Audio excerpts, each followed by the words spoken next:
Ladies and gentlemen, boys and girls, welcome back to the channel. It is 12:38 p.m. East Coast time, Tuesday, October 15th. This is my third attempt to get this video up. First time I accidentally streamed the damn thing. Second time I tried to use the stream to go back up and it ended up being too blurry to see. So this is the third time. So welcome to the people listening on the audio experience. What's going on? Hope you're enjoying your day. To the people here on YouTube, how you doing? We're going to break down this Thursday night showdown slate. Hundreds of thousands of dollars on the line once again. We have the Kansas City Chiefs and we have the Denver Broncos. Interesting game. There's some players that I think are mispriced, whether they're too expensive or too low. I think there's some interesting game strategy. Kind of similar to what we saw on Monday Night Football, having some really expensive players from the same team and how to deal with that. I personally just faded Aaron Jones and Aaron Rodgers. I personally do not want to do that same thing here. So let's get into it. Before we do, hit the like button, hit the subscribe button, help me out. The channel is growing. We're approaching 12,500 subscribers now. We're growing at almost a pace of 1,000 subscribers per week. That is insane. So thank you all so much. I really appreciate this. This is the best job I can ever have and the best job and the only job I really want to ever do. So I appreciate it. NBA content will start in November. I've had some questions about that. Yes, I will be doing NBA content starting in November. You can catch me every Monday on the Pat Mayo Experience, every Tuesday, Thursday, and Saturday at 11 a.m. on the Awesemo YouTube channel show for the NFL season. And also next Wednesday, I'll be starting on Wednesday mornings, also on the Awesemo channel. So yeah, we'll be everywhere. We'll be everywhere, gang. So thank you all for the support. I have exclusive content over on Patreon. You can follow me on Twitter at SalVetriDFS. That content over on Patreon, go down below, check it out. We just gave away yesterday a lifetime subscription to one of the patrons, so very, very cool. Hopefully we hear back from the person in the messages that I sent, and then if not, well, somebody else is going to have a shot at it. So I appreciate you guys so much. Thank you. Really enjoyed it. If you want to have any questions of what's in that content, link down below. You can click on it. It maps everything out for you. There's a video. There's a whole description about what's in it. So check that out if you have any interest. Really appreciate it. Let's get into the slate, right? Because now it's the third time, so I kind of know what I want to say. But thank you. Hit the subscribe button. Here we go. So what I'll say from the high level is the only real injuries coming into this game. So you have Xavier Williams. He's done for the year. He's a defensive lineman for the Chiefs. And Chris Jones, he might play on a short week, but I doubt it. They're traveling on a short week. Doesn't seem great, but we'll see as the news comes out. No official practices yet. Reports for Tuesday. Monday practices are just like preliminary. They don't actually practice. They just say what would have happened. So we'll see how Chris Jones goes. Andrew Wisely, an offensive lineman for the Chiefs. We'll see how he goes. He missed last week. I don't expect him to be back either. But it seems like Sammy Watkins should suit up. Yikes. Seems like he'll suit up this week, but we'll see, right? We'll see. He's probably going to be limited. I don't expect him to be too healthy. It seems very iffy right now for Sammy Watkins. If he plays at that price tag, we'll get into it, but I prefer other guys. Looking at the Denver side of the ball, it's really just Emmanuel Sanders, right? They got one of their tackles back, and it seems like it's just Emmanuel Sanders, who seems like he has a better chance to play than Sammy Watkins this week. Came out of that game, but they're saying that he seems okay. It's nothing serious. He should be suiting up at home on a short week against Kansas City. So that's really it. That's it for all the injuries. Maybe I missed something. I really don't think I did. Patty Mahomes is dealing with an ankle injury. It seemed to get worse last game. Seems to have been aggravated. It seems to limit his mobility. So we'll track that as the week goes on and also into Thursday night to see if we have any takeaways moving forward. So for my interests, I have 12 players in a player pool right now. And once again, I'll keep saying this. If you're playing 25 to 50 to 150 lineups, you should have more than 12. You should include the kickers. You should maybe include the defense. You should definitely have pieces of the running backs for Kansas City. I'm trying to anchor this video and this podcast towards 1 to 3 people, right? Or if you're entering 1 to 3 lineups is what I should say. So if that's the case, this is sort of what a player pool looks like, but again, subject to change. In my initial video, I did not have anything for Jamal Williams in terms of he was a no. By this live stream, he was a yes, and if you had the Patreon tiers, he was ranked as like a top 4 or top 5 option for me. One of the higher players in, I think, tier 2 it was, somewhere around there. Maybe it was tier 3, but he was high up in there, and I ended up getting to some captain lineups and having my best showdown day ever on Monday really helped me. Ended up having a profit between Sunday and Monday because of that showdown slate alone. So with that being said, this slate, some things seem similar. Players are underpriced. We have not as much injury news, but we have 2 guys that are on the same team above $11,000. We saw this with Aaron Rodgers and Aaron Jones in the last week. I didn't like any of them for their specific situation. This week, though, don't like Patrick Mahomes at $12,000. I don't. Now, don't get me wrong. You can play him. You can feel fine about it, but then that's restricting you from probably getting to Tyreek Hill or Travis Kelce. So Patrick Mahomes, if you want to get there, fine. Denver is only allowing the third fewest points to quarterbacks, although that's very skewed. They've played Mariota, Minshew, Carr, Trubisky, Aaron Rodgers in a game where they got out ahead early, and Rodgers didn't have to throw a lot, threw in the 20s. Philip Rivers is like the only guy who actually put up decent numbers against them. And even his numbers were very bad. So, yeah, right now, nobody's really doing anything against Denver. But again, they haven't faced a Patrick Mahomes. That said, though, Mahomes is $12,000 dealing with an ankle injury. Now, coming on the road on a short week, who knows, right? And teams seem to be figuring this offense out in terms of playing more man coverage against them. We'll see, though. But really, for me on a showdown slate, it's the strategy of his price is very restrictive. He's going to be highly owned. I probably don't get there as much, but we'll see. The guy I do want to get to who's above $11,000 is Tyreek Hill. Excuse me. Tyreek Hill is $11,200. If I play Tyreek Hill, I probably can't get to Mahomes. In other words, if I play Mahomes, I probably can't get to Tyreek Hill. Tyreek the Freak, primetime Hill, is a monster. Yes, please. He played 50% of the snaps last week, only ran 21 routes, finished with a stat line of 5 catches, 80 yards, and 2 touchdowns. Expect way more snaps, expect way more routes run this week, probably above 30 routes run this week, probably closer to 70% of the snaps. And yes, Denver's defense, their secondary has been good. Chris Harris Jr., though, nobody. No matter how good Chris Harris Jr. has been this week, and the whole secondary has been only allowing 2 passing touchdowns all season, nobody can keep up in the entire league probably with Tyreek Hill. You could put double teams on him, but that's going to expose Travis Kelce in the middle of the field. If Sammy Watkins comes back, that'll allow Sammy Watkins to have one-on-one coverage, and that's exactly why when these guys are healthy, this offense is so dangerous. If you want to put a double team on Tyreek, well, now you're taking one-on-one coverage in the middle and the other side of the field with Sammy Watkins and Travis Kelce, and that usually ends bad, so teams can't put as many double teams as they want. And also, Tyreek Hill, he gets pushed into the slot. He'll be used on end rounds. They get him open in creative ways. I like Tyreek Hill a lot. Travis Kelce at 9,800. I think Travis Kelce might be a little bit overpriced. Now, he should have like 3 or 4 touchdowns. Last week should have had a touchdown. He just like tripped over his own feet, fell down, ended up dropping the ball, but it would have been a touchdown if he just catches it in stride. But Kelce, 9,800. I think it's a fair price point. I much prefer Tyreek. Obviously, a big price difference there. But I think it's probably expensive, really. I think it's $300 expensive. Nothing major, but once I start building lineups, we'll see how restrictive it is. Philip Lindsay, KC's run defense ranks bottom 2 in the league. I love Philip Lindsay this week, but the price tag is more than I thought it would be. I thought he'd come in like the 7K range. 8,800 is so expensive for Philip Lindsay, a guy who's playing right around 50% of the snaps. Now, don't get me wrong. Philip Lindsay should be playing a lot more than 50% of the snaps. It's not even close. If you watch these games, and I watch the accelerated film, Philip Lindsay on a per-touch basis has just been electric, dynamite, having some of the biggest plays of his career in a short career so far, but dating back to last year, playing better than last year, and Royce Freeman still seeing majority of the touches in most weeks. Now look, Freeman has been okay on his touches, and maybe they're playing him more and really in a split right now because he's okay, and he's a durability issue for Lindsay carrying a heavier workload, but Lindsay's been so good. But with that said, yes, I love Lindsay so much. I'm one of the highest truthers on Philip Lindsay probably.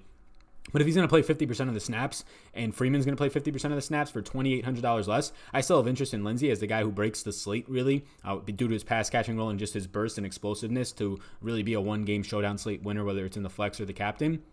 But you can't ignore, and we'll get to Royce Freeman's price tag for almost $3,000 less. Courtland Sutton's just mispriced. Courtland Sutton is quietly having one of the best sophomore breakout years as a wide receiver that you can. Just nobody's looking at him. Nobody cares about this Joe Flacco offense and how bad the defense was at generating pressure the first 3 weeks. Those were the only storylines coming out about this. And Emmanuel Sanders' Achilles injury, right? That's it. Courtland Sutton has been so good against very good cornerbacks too this season. He's 27th in the entire league in routes run. What that breaks down to is 34 per week, 204 in the season. That's good. And he's primarily going to face Bashaud Breeland this week, who lines up 80% of the time on the left side of the field. And Courtland Sutton lines up 59% on the left side of the field. Bashaud Breeland ranks outside the top 120 in Pro Football Focus's database for coverage cornerbacks. Courtland Sutton's in a smash spot. Nobody can guard him. And you don't even have to worry about them putting double teams on Courtland Sutton. Because if Emmanuel Sanders does indeed line up, they're not going to put one-on-one coverage and just not have a safety on Emmanuel Sanders with Charvavius Ward, I think it's pronounced, who Ward, for the most part, has been an average at best cornerback. You can't risk one-on-one coverage there. I don't think you see double teams for Courtland Sutton. He's way too cheap. Noah Fant at $3,400. Look, Noah Fant, he's running 25.2 routes per week, and he's $3,400. The Kansas City Chiefs allow the 5th most points to the tight end position at 15.8 DraftKings points per game, and Noah Fant is averaging almost a very nice 68.5 snaps this season. Not even averaging, that's what he's playing. So 25 routes run for a guy who's $3,500, yes, please. Like, you're going to have kickers in the same range who... We just saw Matt Prater go off as the captain somehow. He had like 20-plus fantasy points, 2 50-yard field goals, I think 4 total field goals, whatever it was. That's rarely going to happen, right? Once in every 2 seasons or something. But that being said, guys that are kickers who will project out more times than not for 6 fantasy points and a ceiling more times than not of like 12, right? Not the 21 you saw from Prater. Now you have Noah Fant running 25 routes a week. And Fant has been good. He's gotten in the end zone in bad weeks. He's still catching 3 balls for like 30, 40 yards. So $3,400 Noah Fant, I like a lot here in a very positive matchup. In a game script that says this team's a home underdog, which is usually good in terms of your offense and for your quarterback to be comfortable and play from behind at home leads to more fantasy points more times than not. I do like that.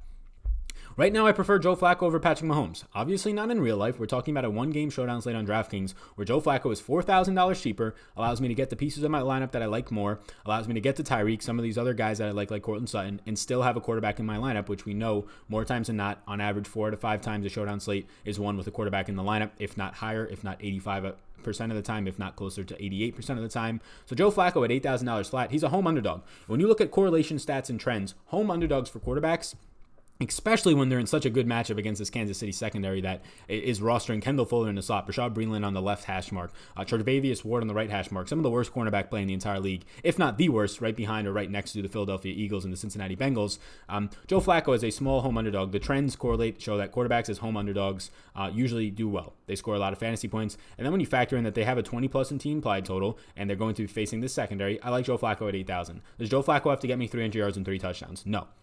Patrick Mahomes, though, probably has to get me 350 yards and 3 touchdowns, and that's not even saying what else he has to do. If Patrick Mahomes goes for 22 fantasy points in this game, there's a good chance he's needed, but you probably need Joe Flacco to not score 18. If Joe Flacco scores 18 to 20 fantasy points, which I think more times, maybe not more times than not, but there's a very good chance he does in this matchup, for $4,000 left, Mahomes would have, for $4,000 less, Mahomes would have to go for like a 30-plus point game on the road in the short week where his offense seems to be a little bit figured out, still dealing with injuries to Sammy Watkins, Tyreek Hill trying to get up to his snaps, and Mahomes also dealing with an injury. So I do like Joe Flacco in this matchup. Mahomes I already talked about. Denver's defense has been very good, but it's skewed. Mahomes, the price point for me at least seems very restrictive. I 100% faded in 20 lineups Aaron Rodgers last week. I'm fine doing it again, especially now that Patrick Mahomes is even more expensive. Sammy Watkins is a maybe. I prefer the healthier and more impressive Courtland Sutton I write here, and I prefer Courtland Sutton matchup much more. Sammy Watkins is going to have a more difficult matchup against Denver's secondary that right now is bottom 5 in terms of the fewest fantasy points per game to the wide receiver actually position. Again, a little bit skewed based on the wide receiver cores that they're playing. Again, the Bears, just Allen Robinson and nobody else. They played Oakland, I think, in a week where they didn't have Tyrell yet. Or no, where maybe Tyrell was injured. I have to go back and look at that one. But Minshew, Mariota with no real wide receiver threats there. So some not real true number one wide receivers where you're going to get now Kelsey pretty much a wide receiver, Hill, and Watkins. But even then, Watkins, if you're telling me for $400 more, I can get Sutton, who's been more dominant, can have the better matchup. And Sutton's probably the number 1 or 2 option right there with Lindsey in the receiving game. Whereas Sammy Watkins coming into this week with Tyreek back is probably going to be at least best the third option behind him and Kelsey, Hill and Kelsey. Emmanuel Sanders seems to be more healthy. The price point is $6,400. I actually like that. He's likely to suit up, according to Ian at Rappaport. He'll likely face Ward. Ward stays on the right side of the field for the far majority of his snaps, and that's where Sanders lines up. At $6,400, it's a nice price tag. I'd rather try and find the money to get up to Sutton, but in that range of just like Emmanuel Sanders, and then you have all these Chiefs running backs and Demarcus Robinson, I do prefer Emmanuel Sanders. Broncos defense at home as underdogs. I don't love it, but we've been seeing this Chiefs. They have flaws. But the concern now is Tyreek Hill's back. The offense is healthier. Those flaws probably more times than not just evaporate with Tyreek Hill able to stretch the field, open up more for Travis Kelce in the middle, so on and so forth. Now you can get these running backs coming out of the backfield in more open space. So I don't know if I really liked the Broncos defense. I much prefer Noah Fant for $400 more, but I want to look into them more. They're interesting. Darrell Williams, it's a 3-headed backfield. Every single week, the snap counts are different. Last week, or 2 weeks ago, you see 20% of the snaps for LeSean McCoy. This past week, he leads the backfield, but only plays 50% of the snaps. So it's a true 3-headed backfield. I don't have interest if I'm building just a few lineups in Damian Williams or LeSean McCoy at their price points, but I would for Darrell Williams, active in the receiving game, probably plays 25% of the snaps at least in this game, based on what we've been seeing this season. Upside to play like 30 or 40%, depending on where they go in this game if some injuries occur, because Williams and McCoy have been battling injury. But Darrell Williams, not a guy I'm prioritizing. Again, I prefer Noah Fant, but $2,000, it's interesting that he's that cheap for a guy who is fantasy point per game wise averaging a little bit more than a fantasy point more than Noah Fant, who's $1,400 more, and averaging very similar points to the Broncos defense, who are $1,000 more, right? He's actually been somewhat productive, albeit on like 2 or 3 long plays are really sustaining a lot of his production, but something to keep an eye on in terms of what these snap counts look like, and maybe coming into this game, you get a little of exposure if it allows you to unlock like a Tyreek Kelce type of lineup. Royce Freeman, he's the last guy I've as an interest at $6,000. He's a maybe, but look, I don't want to play him. But when DraftKings is going to make it this difficult, a $2,800 difference between Lindsey and Freeman, I almost have to get some interest in Freeman. Like, he's going to play similar snaps to Lindsey. They both have pass catching work, and he's $2,800 less. Like, they both have a fantastic matchup against the Chiefs. We saw last week Duke Johnson, who's been sort of playing the Phillip Lindsay role, although Lindsay getting more touches and snaps than Duke Johnson. We saw him have success. We saw Carlos Hyde have a ton of success on the ground, which kind of fits more of the mold of Royce Freeman, although Freeman has a little bit more pass-catching work involvement than Carlos Hyde. So I really like Freeman. I like Lindsay. I think you could see both of them in the winning lineup. When it comes down to it, Freeman might become a yes, and Lindsay might become more of a maybe for me, only due to price. I love Phillip Lindsay, but the price is really restrictive when he's $2,800 more than a guy who's going to see a very similar role to him on his team in Royce Freeman. It actually reminds me of Aaron Jones, although Aaron Jones was $6,000 more expensive than Jamal Williams. And I said, I'm going to have 0 Aaron Jones, and I'm going to have 55% Jamal Williams in these 20 lineups that I make for the showdown. And it ended up working out. This time, it's not as egregious of a price difference, but $3,000 or so is still a pretty decent gap. Demarcus Robinson, if indeed Sammy Watkins comes back, I have no interest. He'll drop to number 4 on the totem pole at best, probably number 5, with some of the running backs having a higher interest in the passing game from Patty Mahomes and Andy Reid's offensive scheme. Both running backs at 66 and 6,200 for McCoy and Williams. It's just a toss-up. Like, who plays the 40% of the snaps this week, right? It's a three-headed monster truly back there. They both have catching upside. Damian Williams a better pass catcher at this point in his career, but they're both getting work there. It's just gross. Damian Williams 1 carry last week. The week before, McCoy only sees 20% of the snaps. I don't know what to think of it. And this Denver defense, in my opinion, has been very good on the ground. You saw Leonard Fournette go for 225 yards when they didn't have Derek Wolfe in the game and Bradley Chubb got hurt. Since then, and with Derek Wolfe healthy in every single other game, nobody's done anything against them on the ground. Derrick Henry averaged like 1.5 yards per carry last week. They held Aaron Jones to a very minor game outside of 2 one-yard rushing touchdowns, but nothing in terms of yards per carry. They've given up nothing higher than 3.7 yards per carry outside of Leonard Fournette's just monster game, right? Again, they had injuries to their defensive line, key pieces of it. So no real interest in the running backs there. McCole Hardman, if indeed you see Sammy Watkins back, he'll probably move into the slot a lot with Robinson on the outside on some snaps and then Hill on the outside. And then Robinson's just going to drop to a very low usage slot guy. Same thing for Byron Pringle, no real interest. Deshaun Hamilton, I like the matchup against Kendall Fuller in the slot. The price point's just too much. $4,800 for Hamilton, who is averaging 0.69, a very nice 0.69 yards per route run through 6 weeks. That's very bad. And he's running 25 routes per week. 25 routes per week is the exact same, no offense, slightly more actually, 25.2. There you go, the 0.2 on that. But the exact same production as Noah Fant in terms of routes run per game, and Noah Fant's cheaper by $1,400. So give me Noah Fant there, a guy who's coming out of the slot / on the line as a tight end, similar role as Deshaun Hamilton on this team. Just Hamilton has not been able to get open. Even in a good matchup, I think he's too expensive. The kickers, I have the same statement. So for those listening on the podcast and that can't read this, kickers are fine to roster if you think they go for 10 plus or you are entering a lot of lineups. We saw last night Matt Prater. I think I had like 33 or 30, whatever, 30-something percent, whatever, out of 20 lineups, 10 lineups, 33% of Matt Prater ended up being okay, ended up being in some of the optimals that I had, and ended up being my best showdown night there. So yeah, kickers are fine. If you're entering a lot of lineups, kickers are fine. If you're entering one lineup, more times than not, I don't like kickers. I like Noah Fant more than some of these kickers. We know Brandon McManus has a lot of range on him, so he has some upside there. I probably prefer right now McManus, but we'll see where I come in on my tiers come Thursday morning. Jeff Heuerman, no real interest, only 11.8 routes run per week. On the field, 48.6% of the time, but not a lot of routes run. Fred Brown's played 15% of the snaps the last 2 weeks for the Chiefs at wide receiver, or Denver at wide receiver. If Sanders was to miss, I imagine he becomes the main guy to take over, but nothing really there. So that's it. That's where I'm at. I have right now a player pool of 12 people, but that's if you're only building like 1 to 5 lineups. If you're building 20 to 25 to 50 to 100, obviously include some more of these KC running backs.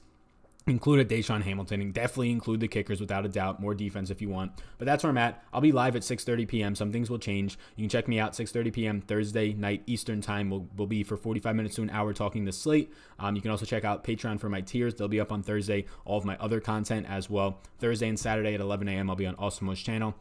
And then every Monday from now on, I'll be on the Pat Mayo Experience. So if you're watching on YouTube, thank you. Hit the subscribe button. I really appreciate it. If you can go over to the podcast, it'll be linked up down below, and just hit a 5-star review and a rate. That really, really helps the podcast, makes me reach more people, makes me get this information out to more people, helps the brand, all that stuff. So thank you. If you're listening on the audio podcast, I really appreciate it. If you've downloaded the episode, if you could hit the subscribe button for the podcast. Quick little 5-star review, takes 2 seconds. If you think this is 5-star review based content, I would argue that it is. So hopefully it is for you, especially that it's free, right? But then also if you can hit the write a review, a couple seconds, a couple words about what you think of the podcast, a couple of nice words, hopefully, really helps me out as well. So thank you. Follow me on Twitter at SalVetcherDFS. My name's Sal. You already know that. Peace out, gang. Hey, hold up. 1 second. Check out this page. If you haven't yet subscribed, hit the subscribe button, all right?